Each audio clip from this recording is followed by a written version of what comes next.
প্রাথমিক প্রশ্নভুল মামলায় কলকাতা হাইকোর্টের মহামান্য বিচারপতি সৌমেন সেনের ডিভিশন বেঞ্চ পর্ষদের আবেদন খারিজ করল।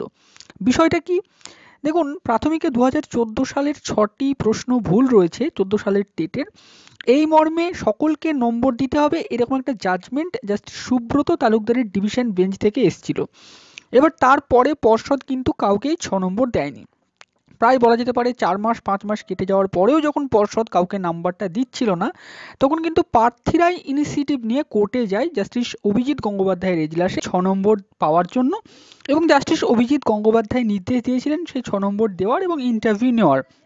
তারপরে সেই নির্দেশকে কিছু প্রার্থী চ্যালেঞ্জ করে ডিভিশন বেঞ্চে যান। ডিভিশন বেঞ্চে আপাতত সেই নির্দেশটাকে খারিজ করে দেওয়া হয়, বলা যেতে পারে যে ইন্টারভিউ তাদেরকে নিতে হবে না। কিন্তু 6 নম্বর দেওয়ার ব্যাপারটা ডিভিশন বেঞ্চ থেকেও বলা হয় যে এটা কেন দেওয়া হচ্ছে না। তখন পর্ষদ কিন্তু বলেছিল যে তারা 2023 সালের 21শে নভেম্বরের মধ্যে 6 নম্বর কিন্তু দেবে। এছাড়াও তারা কলকাতা হাইকোর্টের সিঙ্গেল বেঞ্চে জাস্টিস গঙ্গোপাধ্যায়ের এজলাসেও বলেছিল যে এ সংক্রান্ত কাজ তারা করছে, প্রায় 50% অধিক কাজ তাদের হয়ে গেছে। এবং ডিভিশন বেঞ্চের যে নির্দেশ ছিল সকলকে 6 নম্বর দেওয়া প্রশ্নভুল মামলায়, সেই নির্দেশ মেনে পর্ষদ সকলকে 6 নম্বর দেবে। এরপরে সকলেই আশা করতে থাকে যে নভেম্বরের 21 বা 22 তারিখের মধ্যেই পর্ষদ ম্যাট 1594 এর যে রেজাল্ট সেটা পাবলিশ করবেন। কিন্তু আমরা দেখতে পাই যে এই মামলাটি আবার সুপ্রিম কোর্টে চ্যালেঞ্জ হয়ে যায় এবং সুপ্রিম কোর্ট থেকে একটা ইন্টারিম স্টে দেওয়া হয়। আপাত অর্থে পর্ষদকে এটা বলা হয় যে এখনই ম্যাট 1594 রিলেটেড যে রেজাল্টটা সেটা পর্ষদ পাবলিশ করতে পারবে না। তো এরপরে এই মামলার আপনারা জানেন যে সুপ্রিম কোর্টে স্টে থাকলেও এই অর্ডারটাকে কিন্তু বাতিল করা হয়নি, অর্থাৎ পর্ষদকে 6 নম্বর দিতেই হবে এমন অর্ডারটা কিন্তু রয়েছে, কিন্তু অর্ডারটাকে স্টে করা হয়েছে শুধুমাত্র। এবার সুপ্রিম কোর্টের মামলাটি 22শে জানুয়ারি হিয়ারিং রয়েছে সুপ্রিম কোর্টে, এই ম্যাট 1594 রিলেটেড যে মামলাটি সেইটি। তো পর্ষদ এর মাঝে কি করেছে, ডিভিশন বেঞ্চে গিয়ে তারা আবার একটি অ্যাপিল করছে, আজকে গিয়েছে। যে অ্যাপিলটা তারা করেছে পর্ষদ, সেটা হচ্ছে যে ম্যাট 1594-এ তারা নাকি নম্বর দিতে চায় এবং সেই নম্বরটা দেওয়ার জন্য তাদের কিছু ডাটা প্রয়োজন, যে ডাটাগুলো সিবিআই নাকি সিজড করে নিয়ে চলে গেছে। সেই ডাটাগুলো সিবিআইয়ের কাছ থেকে প্রয়োজন, তার জন্য তারা কোর্টে গিয়ে আবেদন করছেন এবং কোর্টে আবেদন করেছেন জাস্টিস সৌমেন সেনের ডিভিশন বেঞ্চে। এবার জাস্টিস সৌমেন সেন তাদেরকে জিজ্ঞাসা করেছেন পর্ষদকে যে কেন তারা এই ডাটাটা চান। পর্ষদের একটাই বক্তব্য ছিল যে যেহেতু ম্যাট 1594-এ তাদেরকে নম্বর দিতে হবে, তার জন্য তাদের ওই ডাটাগুলো চাই, না থাকলে কিন্তু তারা ওই নম্বরটা দিতে পারবেন না। অর্থাৎ ওই ডাটাগুলোই ভিত্তিতে তারা নম্বরটা দেবেন, ওই ডাটাগুলো যেহেতু সিবিআই সিজড করে নিয়ে গেছেন তার জন্য তারা নম্বর দিতে পারবেন না। এবার সিবিআই পর্ষদ কোর্টে গিয়ে একটা বিষয় জানায় যে তারা পর্ষদ থেকে যে ডাটাটা সিজড করে নিয়ে গেছে, বিশেষ করে যে ডিজিটাইজড ওএমআর ডাটা, সেই ডাটাটা সিবিআইয়ের মতে যে পুরোটাই একটা ম্যানুফ্যাকচার ডাটা। এই ডাটার ভিত্তিতে পর্ষদ কিভাবে নম্বর দেবে?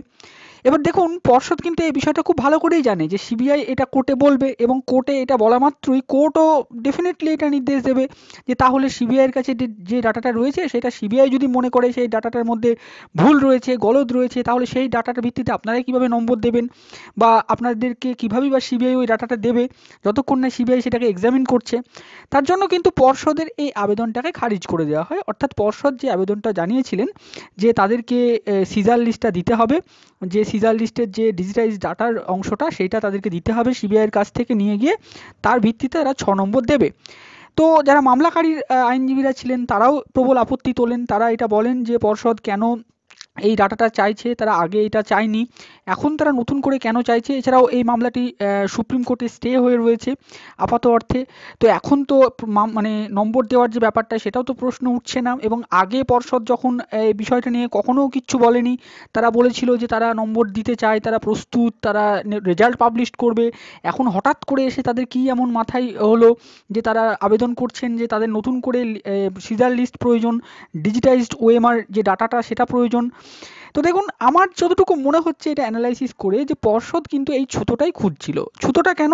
এবং পর্ষদের এটা একটা আমার মনে হচ্ছে কোথাও যেন গিয়ে পর্ষদের নিজেদেরই একটা প্ল্যান এটা, যে এই যে ম্যাট 1594, এই ম্যাট 1594-এর যে ব্ল্যাক হোল, এইটাকে পর্ষদ কখনোই মেটাতে চায় না এবং সেটা চাই না, তার জন্যই কিন্তু পর্ষদ এটাই করছে। দেখুন, এবার সুপ্রিম কোর্ট থেকে যদি এই মামলার স্টেটা উঠে যায়, তাহলে কি হবে? তাহলেও কিন্তু পর্ষদ নম্বরটা দেবে না। কেন দেবে না? পর্ষদ কিন্তু আগেই কোর্টে যেহেতু একটি অ্যাপিল করেছে এবং পর্ষদের অ্যাপিলের যে বক্তব্য সেটা হচ্ছে এটাই যে তাদের কাছে ডাটা নেই, সেই ডাটাটা সিবিআই সিজড করে নিয়ে গেছে, তার ভিত্তিতে তারা ওই ডাটাটা না পেলে নম্বর দিতে পারবে না। এবার কোর্ট পর্ষদের এই অ্যাপিলটা রিজেক্ট করে দিয়েছে, তার ফলে পর্ষদ কিন্তু সেই কাজটা আর করবে না।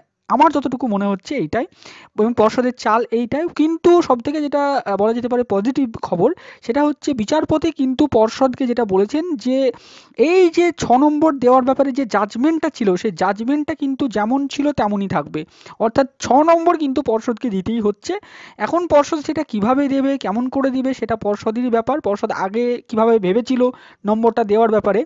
তো এই হচ্ছে মোটামুটি আজকের বিষয়, এবং আমি জানি না যে কেন পর্ষদ এই অ্যাপিলটা করতে গেছে হঠাৎ করে, এবং এতদিন পরেই বা তাদের কেন মনে পড়লো, আগেই কেন মনে পড়েনি। তাদের যদি সত্যিই প্রয়োজন থাকে ডাটাটার, সত্যিই যদি তাদের মনে হয় যে সিবিআই ওই ডাটাটা সিজ করে নিয়ে গেছে, তার ভিত্তিতেই তারা নম্বরটা দিতে পারছে না, তাহলে তো প্রথমেই সেটা সুপ্রিম কোর্টে হোক বা সেটা কলকাতা হাইকোর্টের ডিভিশন বেঞ্চে হোক বা কলকাতা হাইকোর্টের সিঙ্গেল বেঞ্চে হোক, তারা এটা বলতেই পারতো তখনই। তাহলে এখন তারা হঠাৎ করে এটা কেন বলছে আমি মানে নিজেও বুঝতে পারছি না। যাই হোক, পর্ষদের হয়তো কিছু প্ল্যান রয়েছে, কিছু স্ট্র্যাটেজি রয়েছে, সেই স্ট্র্যাটেজি অনুযায়ী পর্ষদ হয়তো কাজ করছে।